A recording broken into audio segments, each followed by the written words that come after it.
Un palais présidentiel ne doit pas être des moindres. Il démontre la force du pays, mais aussi dans certains cas, la puissance ou la richesse de l'homme au pouvoir. En Afrique, les palais présidentiels sont réputés pour être très beaux, quel que soit le statut du pays, émergent ou pas. Les États africains s'offrent de luxueuses résidences qui ne peuvent passer inaperçues. Découvrez le top 10 des plus beaux palais présidentiels en Afrique. 10. Afrique du Sud.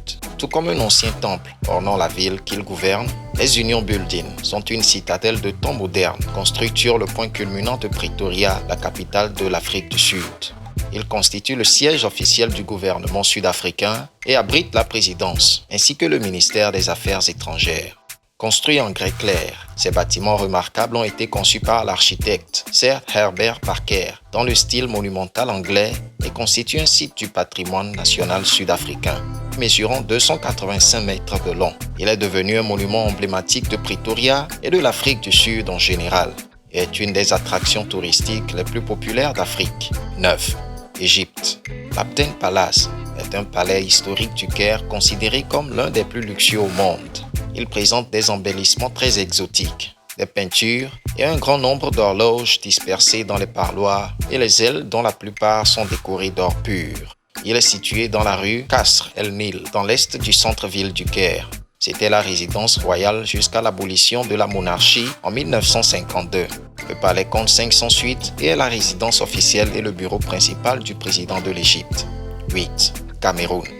Le palais de l'Unité est un chef-d'œuvre architectural exceptionnel.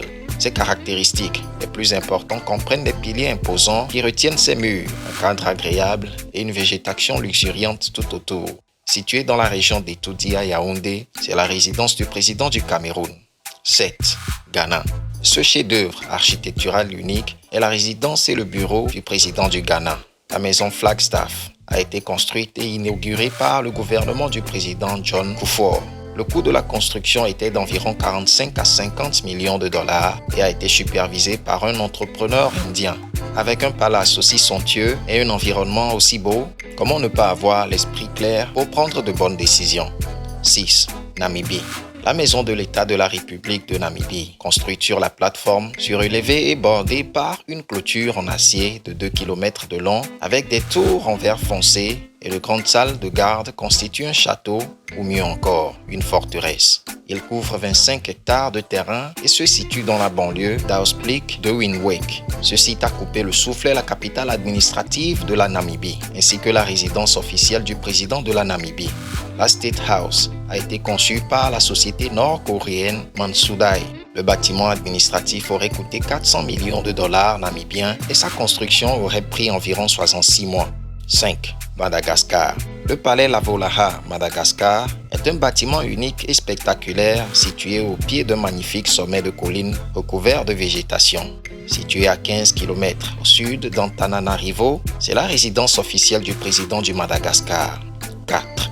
Soudan. Le palais présidentiel du Soudan, autrement connu sous le nom de palais de Gordon, est très historique. Le nom a été dérivé de son gouverneur, alors qu'il était encore une colonie britannique, le général Charles Gordon.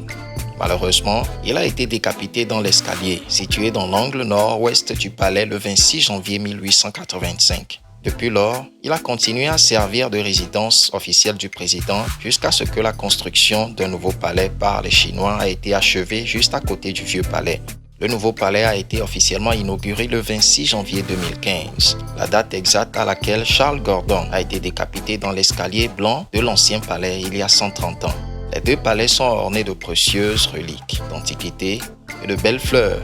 La première image est l'ancien palais, tandis que la seconde est la nouvelle. C'est maintenant à vous de décider lequel est le plus beau, l'ancien ou le nouveau. 3. Mauritanie.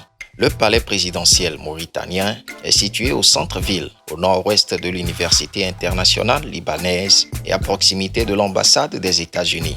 Il est fait pour s'asseoir sur de vastes terrains et de beaux jardins et est sans conteste le monument le plus spectaculaire de la ville. Ce site héberge le président de la Mauritanie et constitue le principal bureau administratif du gouvernement mauritanien. 2. Ouganda. State House est la résidence officielle du président ougandais. Située à Entebbe, à 40 km au sud de Kampala, capitale de l'Ouganda, elle est adjacente à l'édifice cérémonial en forme de H, qui a accueilli la reine d'Angleterre lors de sa visite en Ouganda, à l'occasion de la réunion des chefs de gouvernement du Commonwealth.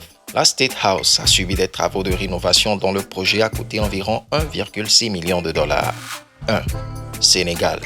Le palais du président sénégalais est considéré comme une maison historique. C'était la résidence officielle du gouverneur général de l'Afrique de l'Ouest française, devenu chef de l'État et situé sur le plateau.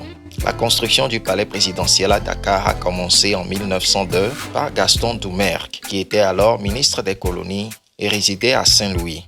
Son intention était de rester dans la capitale en tant que gouverneur de l'Afrique occidentale française. Le palais présidentiel de Dakar, au Sénégal, est l'un des plus beaux sites d'Afrique. Voici pour vous le top 10 des palais présidentiels les plus beaux et somptueux en Afrique. Lequel parmi la liste vous a le plus surpris? Dites-le nous dans les commentaires. Nous voici à la fin de la vidéo. Veuillez nous lâcher un pouce d'appréciation si vous l'avez aimé, sans oublier de vous abonner à la chaîne afin de ne rater aucune de nos prochaines publications. À la prochaine. Ciao.